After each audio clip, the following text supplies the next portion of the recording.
25 जुलाई को इस देश के युवाओं की बहुत बड़ी जीत हुई, इस देश के जेनजी की बहुत बड़ी जीत हुई और ये जीत बहुत ही ऐतिहासिक थी।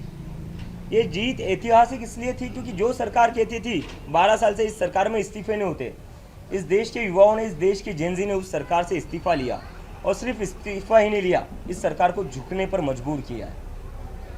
तो उसके वजह से इस देश की, कई सारे लोग कहते हैं कि धर्मेंद्र प्रधान का इस्तीफा इस आंदोलन की सबसे बड़ी अचीवमेंट थी, इस आंदोलन का सबसे बड़ा सक्सेस था। वो तो एक सक्सेस था, लेकिन हम मानते हैं कि इस मूवमेंट की जो सबसे बड़ी सक्सेस थी, जो सबसे बड़ी अचीवमेंट थी, वो धर्मेंद्र प्रधान का इस्तीफा नहीं था। वो सबसे बड़ी अचीवमेंट थी कि लोगों के अंदर का जो डर था वो ख़त्म हो चुका है। जिन लोगों को, जिस देश को इस सरकार ने पिछले 10-12 साल में डरा कर रखा था, धमका कर रखा था कि खबरदार अगर किसी ने भी सवाल किया सरकार से तो उनके ऊपर केसेस करे जाएंगे, जेल में डाला जाएगा, उसके बाद भी देश के युवा सड़कों पर उतरे और इस तरह उतरे कि इस सरकार को झुकना पड़ा। तो हम मानते हैं इस आंदोलन की सबसे बड़ी अचीवमेंट जो है वो है लोगों के मन के अंदर का डर खत्म होना। इस युवा ने इस देश को उसकी आवाज़ वापस दी है, लोकतंत्र वापस दिया है, देश को हिम्मत दी है फिर से सरकार से सवाल करने की, जवाबदेही मांगने की। तो ये सबसे बड़ी अचीवमेंट है हमारी। और कई सारे लोगों के मन में अभी प्रश्न है कि कॉकरोच जनता पार्टी की आइडियोलॉजी क्या है, कॉकरोच जनता पार्टी की विचारधारा क्या है। तो मैं उस पर यह कहना चाहता हूं कि कॉकरोच जनता पार्टी की वही विचारधारा, वही आइडियोलॉजी है जो इस देश के संविधान की विचारधारा है। कॉकरोच जनता पार्टी डॉक्टर बाबा साहेब अम्बेडकर, महात्मा गांधी और पंडित जवाहरलाल नेहरू ने जो भारत का सपना देखा था, उनके सपनों का जो भारत था, उनकी जो फिलॉसफीज थी, हमारी विचारधारा भी वही रहेगी।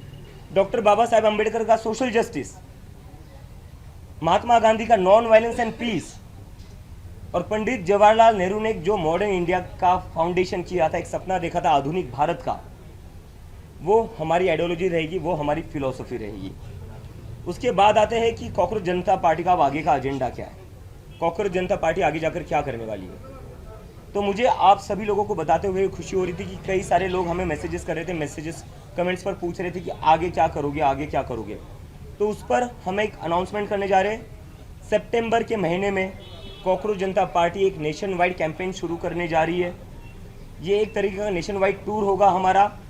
इस कैंपेन का नाम होगा क्या बोलती पब्लिक, क्योंकि अभी जो ज़रूरत है वो पब्लिक की बात होने का ज़रूरत है। पब्लिक को अपनी बात रखनी पड़ेगी, पब्लिक की आवाज़ सुनने का वक्त आ चुका है अब। और अगर आप पब्लिक की आवाज़ नहीं सुनोगे तो पब्लिक ये सड़कों पर उतरेगी। तो इसलिए हमने जो डिसाइड किया है, क्योंकि हम वो गलती दोहराना नहीं चाहते जो आज तक इन बाकी लोगों ने दोहराई है। जंतर मंतर का जो हमारा एक्सपीरियंस रहा है, जो हमें समझ में आया है, वो ये रहा है कि इन लोगों का जो कोर फ्रस्ट्रेशन है, ये जो जेनजी है, इनका कोर फ्रस्ट्रेशन ये है कि इन लोगों को डिसमिस किया जाता है, इन लोगों को इग्नोर किया जाता है, इन लोगों से कोई बात नहीं करता, इन लोगों से कोई पूछता नहीं है कि आपकी एक्सपेक्टेशंस क्या है, आपकी प्रॉब्लम्स क्या है, आपके सपने क्या है, इस देश को लेकर आपकी क्या उम्मीदें हैं, क्या होप्स है, ये कोई पूछता नहीं है। तो हम वो गलती दोहराना नहीं चाहते। हम चाहते हैं क्योंकि इस देश की 60% पॉपुलेशन जो है वो अंडर द एज ऑफ 35 है, 65% पॉपुलेशन जो है वो अंडर द एज ऑफ 35 है। यही लोग हैं जो आगे जाकर इस देश का भविष्य है, यही लोग हैं जो आगे जाकर इस देश को चलाने वाले हैं, यही लोग हैं जो आगे जाकर इस देश को आगे बढ़ाएंगे। तो जो लोग आगे जाकर देश का भविष्य है, उन लोगों को इग्नोर करके, उन लोगों से बिना बात किए, उन लोगों से बिना एंगेज किए आप कैसे कोई पॉलिटिकल डिसीजन ले सकते हो, आप कैसे कोई पॉलिसी डिसीजन ले सकते हो, आप कैसे कोई पार्लियामेंट हो या इलेक्शन हो वहाँ पर डिस्कशन कर सकते हो। तो हम जो करना चाहते हैं वो करना चाहते हैं इन लोगों से stakeholder consultation, because they are the biggest stakeholder in India right now. Future उनका दाव पर है, ज़िंदगी उनकी दाव पर है। तो कॉकरोच जनता पार्टी इन सभी पूरे देश भर में घूमेगी, इन सभी लोगों से बातचीत करेगी, समझेगी इनके मुद्दे क्या है, इनकी क्या एक्सपेक्टेशंस है, और देश की एक इन टोटलिटी पॉलिटिक्स किस तरीके की होनी चाहिए, पॉलिटिक्स के मुद्दे क्या होने चाहिए। बिकॉज हम शुरुआत से कह रहे कि हम एक प्रेशर ग्रुप है जो चाहते कि एक पॉलिटिकल डिस्कोर्स चेंज हो इस देश का।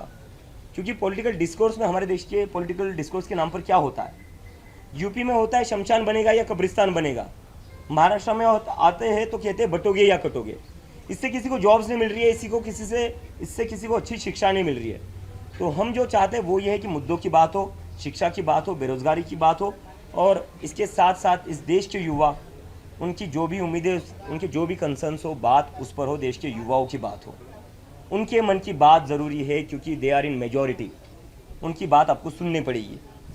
और इसके साथ साथ हमारा जो अभी एक ये रहेगा कि कॉकरोच जनता पार्टी किन मुद्दों पर आगे बढ़ेगी। ये तो हो गया क्या बोलती पब्लिक, एक हमारा नेशन वाइड कैंपेन हो गया। कॉकरोच जनता पार्टी कौन से मुद्दे उठाएगी, ये भी एक बहुत क्यूरियोसिटी है, तो इस पर मैं बोल देता हूँ। एजुकेशन रिफॉर्म्स एक सबसे बड़ी हमारी टॉप प्रायोरिटी रहेगा, क्योंकि आज हमारी देश की जो भी हालत है वो इसी की वजह से, क्योंकि एजुकेशन प्रायोरिटी नहीं है।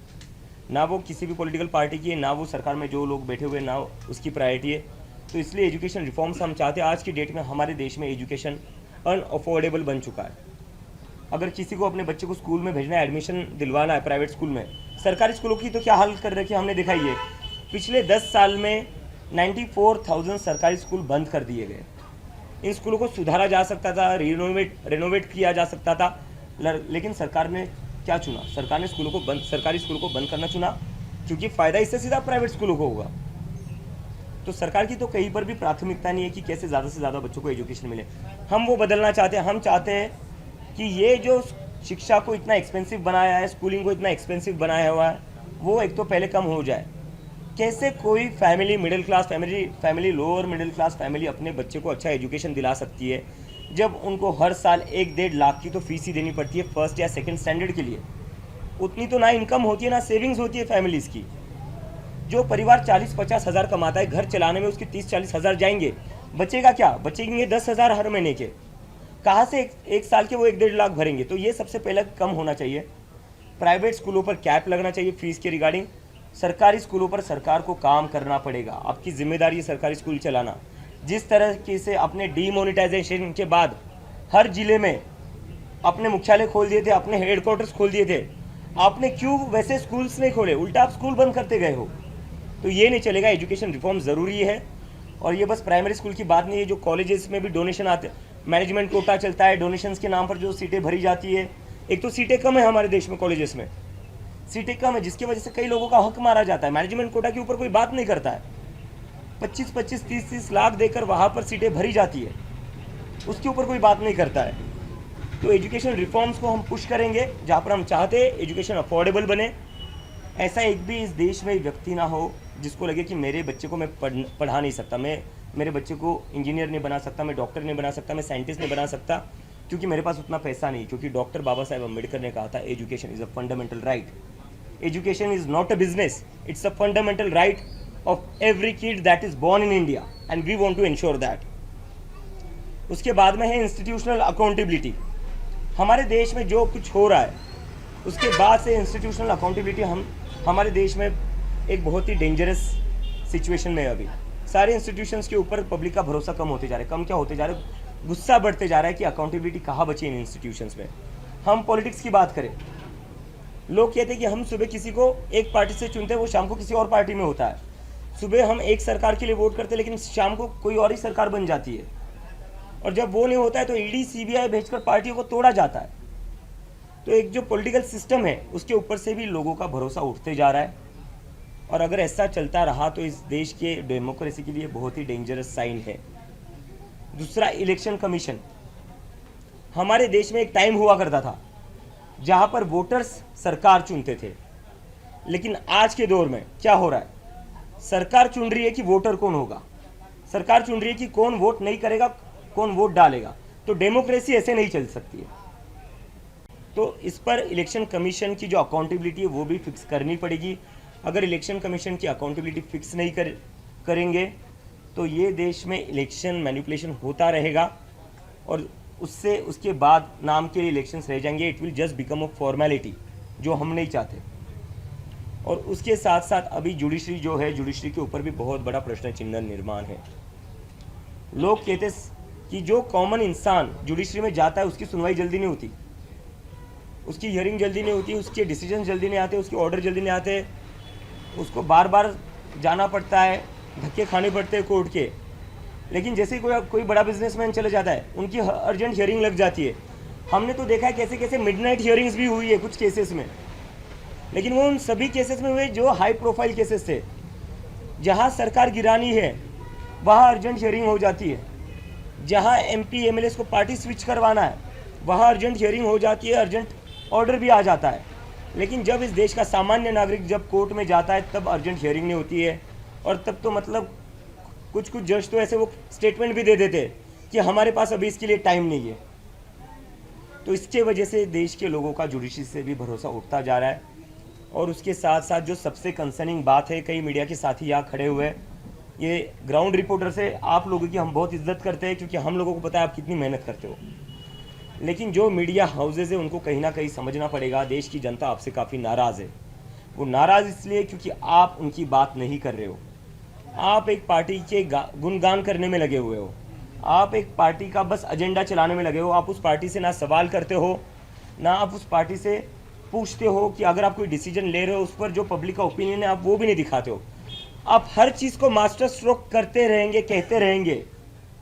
सरकार कोई डिसीजन लेती है वो भी मास्टर स्ट्रोक है, सरकार कोई डिसीजन वापस लेती है वो भी मास्टर स्ट्रोक है। तो मुझे लगता है कि मीडिया को अगर इतना ही हर चीज़ में मास्टर स्ट्रोक दिख रहा है तो ये जनता आपके टीवी चैनल्स देखना बंद कर देगी। आपको तय करना है कि क्या आप जनता की आवाज़ बनना चाहते हो या आपको बस एक पार्टी की आवाज़ बने रहना है। आपको बस क्या एक पार्टी की आवाज़ ही दिखानी है। और मुझे इसकी पता है चीज़ है, बड़े बड़े एडवर्टाइजमेंट मिलते हैं सरकार से, उसकी वजह से ये सब होता है। इन एडवर्टाइजमेंट से ही आपका मीडिया हाउसेस चलता है। लेकिन ये मत भूलिए, अगर जनता ने मीडिया चैनल्स बंद कर दिए तो एडवर्टाइजमेंट का अचार डालोगे आप, जब देखने के लिए कोई नहीं रहेगा। तो जनता के मुद्दों की बात करिए। अगर आप जनता के मुद्दों की बात नहीं करोगे तो वही होगा। जंतर मंतर का जो आंदोलन है वो सबसे बढ़िया एग्जाम्पल है। मेन स्ट्रीम मीडिया ने इस आंदोलन को पूरा ब्लैकआउट करके रखा था, किसी ने भी चलाया नहीं था।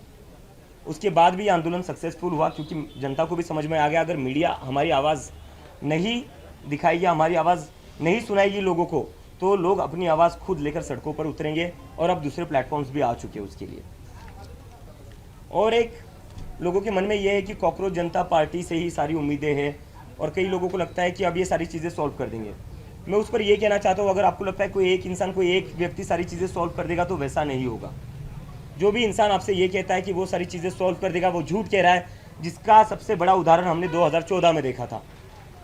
कोई एक इंसान, कोई एक व्यक्ति, कोई एक ऑर्गेनाइजेशन कभी भी इतने बड़े देश का जो इतना डाइवर्स है उसका सोल्यूशन नहीं दे सकता है। इसके लिए हम जितने भी लोग हमारी मूवमेंट से जुड़े थे या आगे जुड़ना चाहते हैं, जितने भी NGOs हो, जितने भी सोशल एक्टिविस्ट हो, सिविल सोसाइटीज़ हो, जितने भी ऑर्गेनाइजेशंस हो जो काम करते हैं अलग अलग चीज़ों पर, चाहे एजुकेशन हो, चाहे हेल्थ हो, चाहे और कोई इश्यूज़ हो, उन सभी से हम बातचीत करेंगे। उन सभी का हम एक ब्रॉडर कोएलिशन बनाएंगे क्योंकि अभी जो देश को ज़रूरत है वो ज़रूरत है सभी लोगों को अपने पॉलिटिकल आइडियोलॉजीज़ से ऊपर उठकर एक साथ आने की और देश के लिए एक ऐसा ग्रुप बनाने की जो इस सरकार पर प्रेशर डाल सके, बाकी पॉलिटिकल पार्टियों पर प्रेशर डाल सके कि अब तो तुम्हें जनता की बात सुननी पड़ेगी, क्योंकि अब तो तुम्हें जो जनता कहेगी वही करना पड़ेगा, क्योंकि this is what democracy is, of the people, by the people, for the people.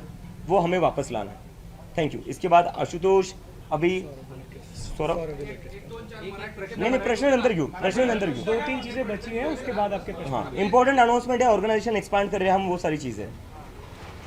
दोस्तों, जब हम लोगों ने जंतर मंतर में एक ऐतिहासिक प्रोटेस्ट किया था एंड देश भर भी जब हम लोग गए थे, हम लोग का एक संकल्प था कि इस मूवमेंट में हम लोग ज़्यादा से ज़्यादा लोगों को आवाज़ देना चाहते हैं, मंच पे लाना चाहते हैं एंड उनके जो दुख, दर्द, पीड़ा है, आक्रोश है युवाओं के अंदर, वो हमारे मंच के थ्रू लोगों तक पहुँचे, ये बात सरकार तक बात पहुँचे। हमने शुरू में ही बोला था ये एक लीडरलेस मूवमेंट है। हर इंसान जो जंतर मंतर आया, हर इंसान जो इस प्रोटेस्ट के साथ जुड़ा, भले ही वो ग्राउंड पे हो या ऑनलाइन हो, वो अपने राइट में एक लीडर है। तो इसी स्पिरिट में हम लोग यहाँ से डिक्लेयर करना चाहते हैं कि हम लोग एक मेंबरशिप ड्राइव चलाना चाह रहे हैं। ज़्यादा से ज़्यादा लोग जुड़े। हमारा जो ऑनलाइन वेबसाइट है cockroachjntaparty.org/join, इस पे आप रजिस्टर करिए। Students, young professionals, workers and सारे सिटीजन्स हमारे साथ जुड़िए, कॉकरोच जनता पार्टी से जुड़िए एंड अपनी आवाज़ को बुलंद करिए। हम सब की आवाज़ तब बुलंद होगी जब हम सारे लोग यूनाइटेड होंगे। हम चाहते हैं कि हर एक नागरिक, हर एक युवा जो हमारे ये जो इश्यूज हम लोगों ने बोले उसको अगर केयर करता है, अगर उसके बारे में परवाह करता है, तो उसको एक डायरेक्ट स्टेक मिले। एंड हम वो स्टेक देना चाहते हैं ये मेंबरशिप ड्राइव के थ्रू। तो सभी से अपील है कि आप QR कोड स्कैन करें या तो हमारे वेबसाइट पे जाए एंड वहाँ पे आप रजिस्टर करिए। साथ साथ हमें कुछ रिपोर्ट्स भी आए दोस्तों कि कहीं जगह कुछ लोग कुछ फंडिंग का ड्राइव चला रहे हैं।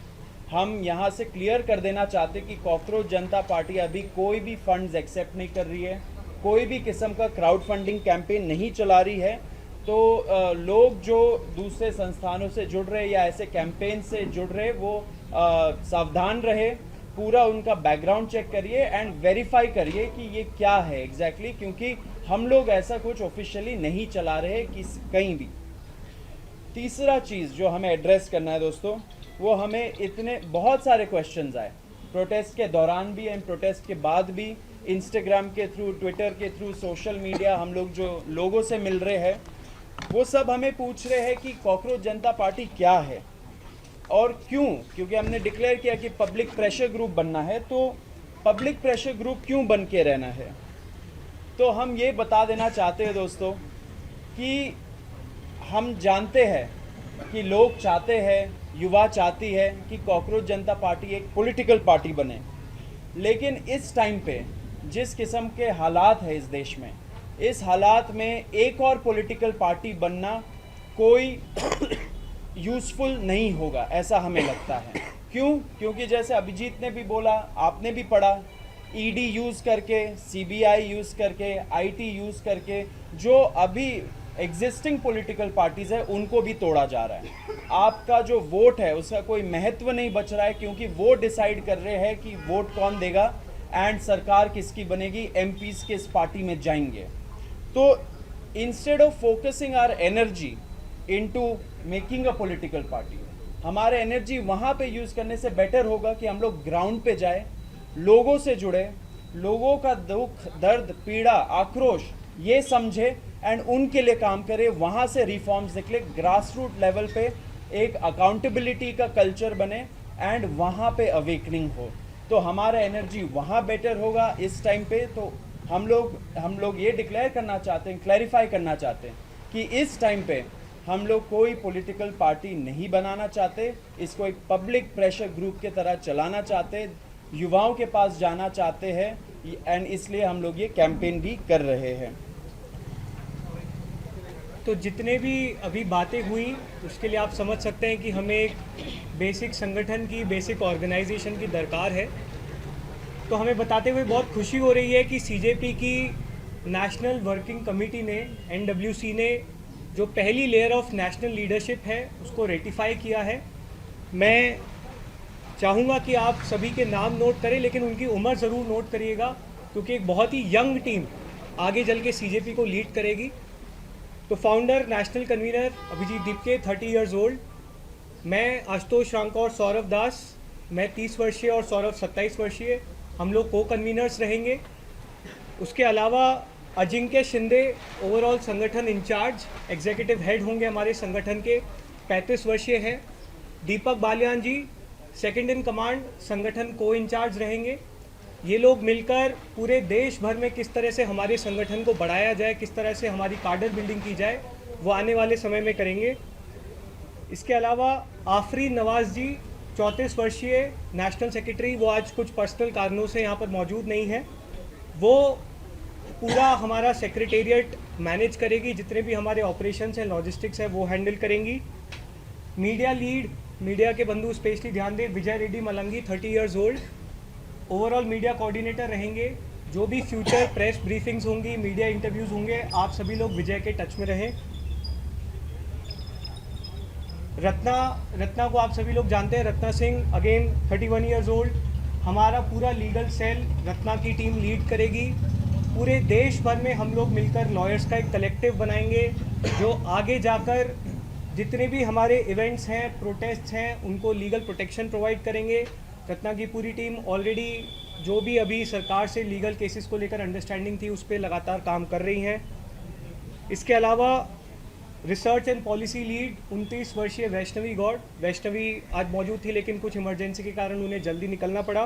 वो हमारी पूरी रिसर्च और पॉलिसी टीम को लीड करेगी। डिमांड चार्टर से लेके आगे जाकर जो भी हमारे पॉलिसी डॉक्यूमेंट्स होंगे, हमारे विजन डॉक्यूमेंट्स होंगे, वो वैष्णवी और उनकी पूरी टीम हैंडल करेगी। रोहन देश पांडे 31 वर्षीय टेक्नोलॉजी लीड रहेंगे। एक डिजिटल टीम है, एक डिजिटल प्लेटफॉर्म है, तो हमारी वेबसाइट से लेके जितने भी हमारा डिजिटल सेटअप है वो रोहन और उनकी टीम हैंडल करेंगे। फाइनेंस लीड योगेश इंगले 33 वर्षीय। जितना भी हमारे फाइनेंशियल ऑपरेशंस होंगे आगे जाके जल्द ही हम लोग हमारा जो भी फंड रेजिंग कैंपेन है, क्राउड फंडिंग कैंपेन है, उसके बारे में भी आप लोग के साथ डिटेल शेयर करेंगे, वो योगेश इंगले देखेंगे। इसके अलावा हमने संगठनात्मक गतिविधियों के लिए पूरे देश को 5 जोन्स में डिवाइड किया है। इन सभी जोन्स में जो रेस्पेक्टिव स्टेट्स हैं, चाहे वो नॉर्थ के हों, सेंटर के हों, वो आएंगे और हर जोन के लिए अभी हम लोग एक जोन इंचार्ज डिक्लेयर कर रहे हैं जो अपने अपने जोन में संगठनात्मक गतिविधियों को आगे बढ़ाएंगे। अभी के लिए नॉर्थ जोन का एडिशनल चार्ज दीपक बालियान जी के पास रहेगा। साउथ जोन का चार्ज विजय रेड्डी मालंगी के पास रहेगा। ईस्ट और नॉर्थ ईस्ट जोन 35 वर्षीय अंकित भारद्वाज जी देखेंगे और वेस्ट जोन 33 वर्षीय योगेश इंगले देखेंगे।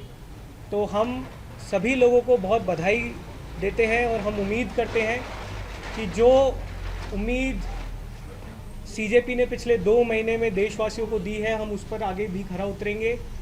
आगे चलकर हम देश भर में, देश के हर शहर में, देश के हर गांव में अपने संगठन को आगे बढ़ाएंगे। हम चाहते हैं कि देश का हर युवा कॉकरोच जनता पार्टी के इस आंदोलन के साथ जुड़े और मिलकर जो चीज़ हमने 2 महीने में कर दिखाई है वही चीज़ आने वाले समय में भी हम लोग करते रहें। देश निर्माण की इस गतिविधि में हम आप सबसे अपील करते हैं, सभी लोग साथ आएँ, मिलकर इस देश को बचाएंगे, मिलकर इस देश को आगे बढ़ाएंगे। राजनीति हो या क्रिकेट, देश विदेश की ब्रेकिंग हो या आपके मोहल्ले की बड़ी खबर, सब मिलेगा एक ही ऐप में, सबसे तेज और भरोसेमंद। अभी डाउनलोड करें दैनिक भास्कर डिजिटल।